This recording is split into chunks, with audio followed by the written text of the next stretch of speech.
पृथ्वी, अर्थ और मंगल मार्स के निर्माण के पदार्थ शुरुआती सौरमंडल सोलर सिस्टम में कहां से आए थे, इस बड़े सवाल का जवाब पाने के लिए शोधकर्ताओं ने दोनों ग्रहों की संरचनाओं की तुलना उल्कापिंडों से कर यह जानने का प्रयास किया कि उनके निर्माण की सामग्री कहां से आई थी। उन्होंने दो अलग अलग तरह के उल्कापिंडों को अध्ययन में शामिल किया, जिनमें से एक सौरमंडल के अंदरूनी हिस्से और दूसरा बाहरी हिस्से का था। शोधकर्ताओं ने पाया कि इन ग्रहों के निर्माण की अधिकांश सामग्री सौरमंडल के आंतरिक हिस्से से आई थी। पृथ्वी, अर्थ और मंगल मार्स जैसे ग्रहों की उत्पत्ति सौरमंडल सोलर सिस्टम के बाहरी ग्रहों से बहुत अलग तरह से हुई है, लेकिन कैसे? इस बात के बारे में वैज्ञानिक काफी कुछ नहीं जानते हैं। नए अध्ययन में इस दिशा में नई जानकारियां प्रदान करने का काम किया है।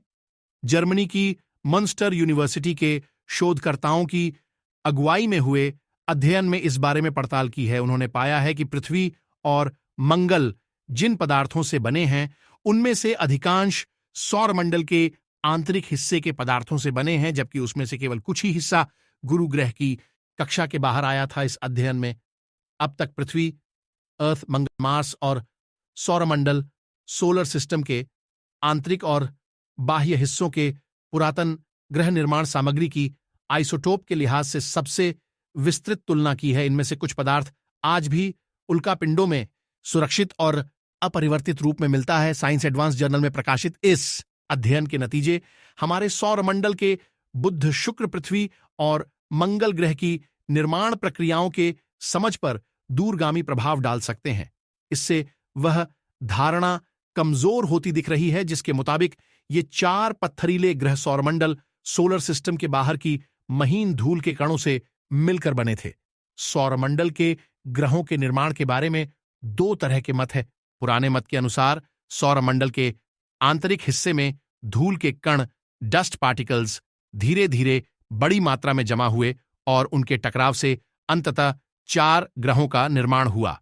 वहीं नए सिद्धांत का कहना है कि मिलीमीटर के आकार के टुकड़े सौरमंडल के बाहरी हिस्से से सूर्य सन की ओर आने लगे और रास्ते में वे बढ़कर नवजात ग्रह का आकार लेकर सौरमंडल के अंदरूनी पहुंच गए और बड़े होते होते आज के आकर के हो गए। दोनों ही मत सैद्धांतिक मॉडल्स और कंप्यूटर सिमुलेशन के आधार पर है, जो शुरुआती सौरमंडल सोलर सिस्टम के हालात और गतिकी डायनेमिक्स के आधार पर बनाए गए थे। दोनों में से ग्रह निर्माण का सही रास्ता कौन सा था? इस प्रश्न का उत्तर जानने के लिए शोधकर्ताओं ने पृथ्वी, अर्थ और मंगल मार्स ग्रहों की संरचना का सटीक निर्धारण किया। इस अध्ययन के प्रथम लेखक डो क्रिस्टोफ बर्कहार्ट ने बताया कि टीम जानना चाहती कि क्या पृथ्वी और मंगल के निर्माण तत्व सौरमंडल के अंदर से आए थे या फिर बाहर से।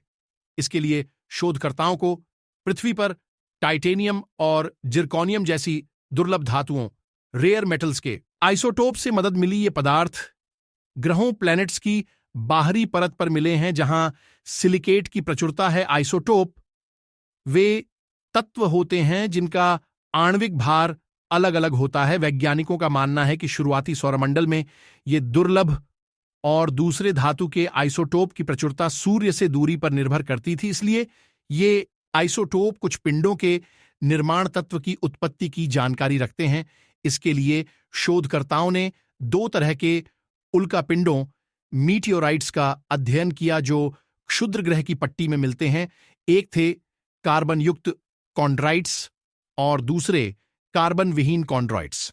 अभी तक पृथ्वी, अर्थ की संरचना का अध्ययन तो किया गया, लेकिन मंगल, मार्स की चट्टानों का इस नजरिए से अध्ययन नहीं किया जा सका था। शोधकर्ताओं ने मंगल ग्रह के 17 उल्कापिंडों का अध्ययन किया, जिनसे 6 प्रकार के मंगल ग्रह की चट्टानें बनी हैं। इसमें 3 प्रचुर धातुओं की आइसोटोप का भी अध्ययन किया। शोधकर्ताओं ने इन उल्कापिंडों में बहुत ही कम मात्रा में टाइटेनियम, जिरकोनियम और मोलिब्डेनियम जैसी दुर्लभ धातुओं के आइसोटोप पाए। शोधकर्ताओं के अध्ययन से पता चला कि पृथ्वी और मंगल की बाहरी परतों में बाहरी सौरमंडल सोलर सिस्टम की कार्बन वाले कॉन्ड्रॉइड्स में कम समानता है और वे इनके निर्माण के तत्वों का केवल 4% हिस्सा हैं।